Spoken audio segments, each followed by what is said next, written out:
Olá, meu querido irmão, minha querida irmã, saudações em Cristo Jesus, que Deus abençoe grandemente a tua vida. Hoje, para a nossa meditação, convido você a abrir a sua Bíblia, o livro de Êxodo, capítulo 23, versos 5 e 7, que nos diz assim: Não perverterás o juramento do teu pobre na tua causa, da falsa acusação te afastarás. Não matarás o inocente e o justo, porque não justificarei o ímpio.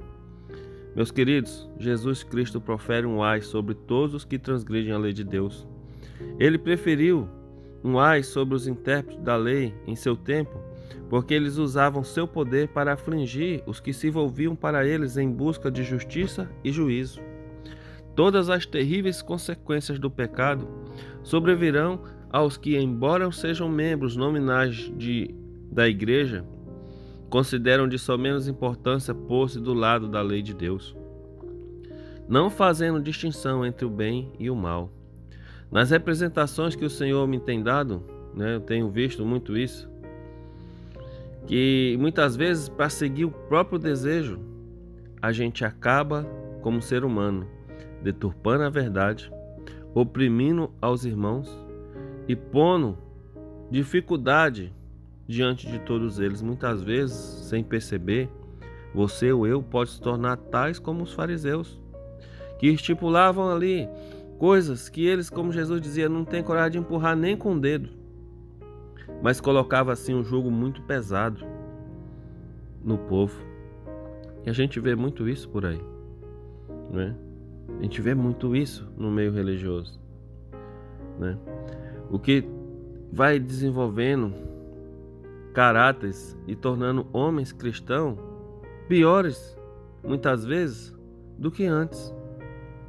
Às vezes a pessoa se torna um religioso, deixa de fumar, deixa de beber, mas aí se torna uma pessoa egoísta, se torna uma pessoa que só quer buscar, acha que Deus ele está ali para dar tudo o que ele precisa, tudo o que ele quer, e é só para ele. Às vezes Deus vai lá e realmente abençoa, e aí a pessoa se corrompe com a bênção que recebe, e aí deixa de ser um bom cristão, se torna praticamente uma pessoa egoísta. Por quê? Porque Satanás ele também ouve muitas vezes as orações que a gente faz, e ele sabe o desejo do nosso coração, ele é astuto, e muitas vezes damos brecha para ele entrar, porque nos tornamos pessoas apaixonadas por templos e esquecemos do dono da nossa fé, que deveria ser Cristo Jesus. Sabe, hoje o convite do Senhor é para que sejamos leais e obedientes à sua lei, a sair e se separar, meus queridos, de toda a conexão que nos coloca do lado do inimigo das almas, né? Junto aos seus nomes está escrito, aos que estão ao lado do inimigo das almas está escrito Tekel, pesado fosse achado na balança e achado em falta. Lembre-se, meus queridos, da história de Daniel. Há muitos homens aparentemente virtuosos que, porém, não são cristãos. Acham-se equivocados na avaliação que constitui o verdadeiro cristão. Possuem uma imperfeição de caráter que destrói o valor do ouro e não podem receber o selo da aprovação divina. Terão de ser rejeitados como mental impuro e sem valor. Não podemos pôr-nos mesmo aperfeiçoar o autêntico caráter moral, mas podemos aceitar, meus queridos, a justiça de Cristo. Podemos ser participantes da natureza divina, livrando das corrupções e paixões que há nesse mundo. Cristo nos deixou o modelo perfeito a qual nós devemos seguir, se quisermos ser considerados filhos e filhas de Deus. Meus queridos, se você quer ser considerado filho e uma filha de Deus, eu gostaria de orar por você, para que possamos escolher o lado da verdade, o lado de Cristo Jesus.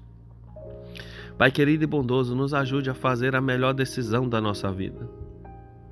Hoje nós temos dois caminhos a seguir, dois lados. O lado de Cristo e o lado dos inimigos das almas. Não permita, Senhor, que nos enganamos, Senhor, achando muitas vezes que somos cristãos e estamos fazendo coisa errada. Coloque o senso do pecado mais uma vez no nosso coração e nos ajude, Senhor, a fazer aquilo que Tu desejas, a seguir a Tua vontade. Tudo isso, Senhor, eu te peço em nome de Jesus. Amém. Que Deus te abençoe e te guarde.